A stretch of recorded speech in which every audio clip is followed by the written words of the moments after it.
कभी कभी मेरे दिल में ख्याल आता है, कभी कभी मेरे दिल में सवाल आता है कि आखिर मोबाइल रिचार्ज का ये एक ऐसा चक्कर है, पैसा पूरे 30 दिन का और रिचार्ज सिर्फ 28 दिन का। अब ये सवाल मेरे ही मन में नहीं बल्कि आपके जहन में भी आता होगा।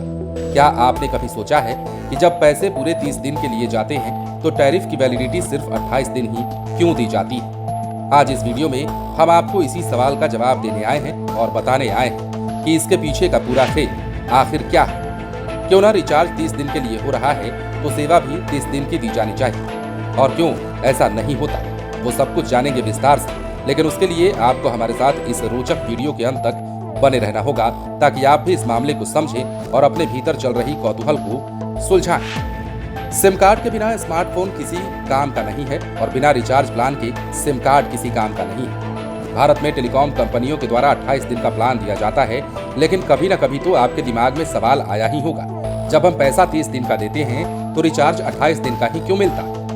पहले कुछ ही कंपनियों द्वारा 28 दिन के प्लान दिए जाते थे, लेकिन अब लगभग सभी कंपनियों के रिचार्ज प्लान की वैलिडिटी एक जैसी ही होती है। यहाँ बताने वाले हैं कि कंपनियों के द्वारा ग्राहकों के साथ ऐसा आखिर क्यों किया जाता है। साल में 12 महीने होते हैं, कोई महीना 28 दिन, कोई 31 और कई महीने 30 दिन के होते हैं। इस वजह से ग्राहकों को साल भर में 12 के बजाय 13 रिचार्ज कराने पड़ते हैं। अगर कंपनियां पूरे 30 दिन का प्लान देंगी तो उन्हें नुकसान होगा। इससे बचने के लिए कंपनियां 30 दिन की बजाय 28 दिन का प्लान देती हैं। इसके कारण उनके पास 2 या 3 दिन शेष बच जाते हैं। जाहिर सी बात है, ऐसा करने के पीछे टेलीकॉम कंपनियों की चालाकी है। टेलीकॉम कंपनियों के 28 दिन का प्लान देने को लेकर कुछ महीनों पहले कहा गया था कि इसके लिए गाइडलाइन जारी की जाएगी, लेकिन अभी तक इस संबंध में TRAI से कोई भी अपडेट निकलकर सामने अब तक नहीं आया है। ऐसे में सभी टेलीकॉम कंपनियों का रिचार्ज यानी कि मोबाइल रिचार्ज प्लान पहले की तरह 28 दिन ही चल रहा है, जिसके कारण ग्राहकों को साल में 12 की जगह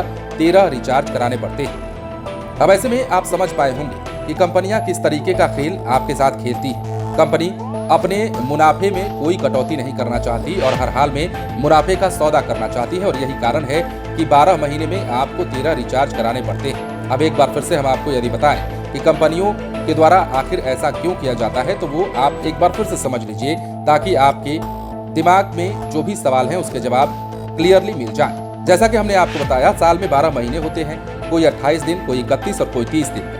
इस वजह से ग्राहकों को साल में 12 की बजाय 13 रिचार्ज कराने पड़ते हैं। अगर कंपनियां पूरे 30 दिन का प्लान देंगी तो उन्हें नुकसान होगा। इससे बचने के लिए कंपनियां 30 दिन की बजाय 28 दिन का प्लान देती हैं, और इसी कारण उनके पास 2 या 3 दिन शेष बच जाते हैं। और ऐसा करने के पीछे, जैसा कि हमने आपको पहले बताया है, टेलीकॉम कंपनियों की खूब चालाकी होती है, जिसका खामियाजा या फिर यूं कहें कि जिसका असर जो है वो मोबाइल इस्तेमाल करने वाले लोगों पर जब होता है या फिर उस पर्टिकुलर सिम कंपनी के इस्तेमाल पर जो उन्हें चार्ज देने पड़ते हैं उसका नुकसान उन्हें उठाना पड़ता है।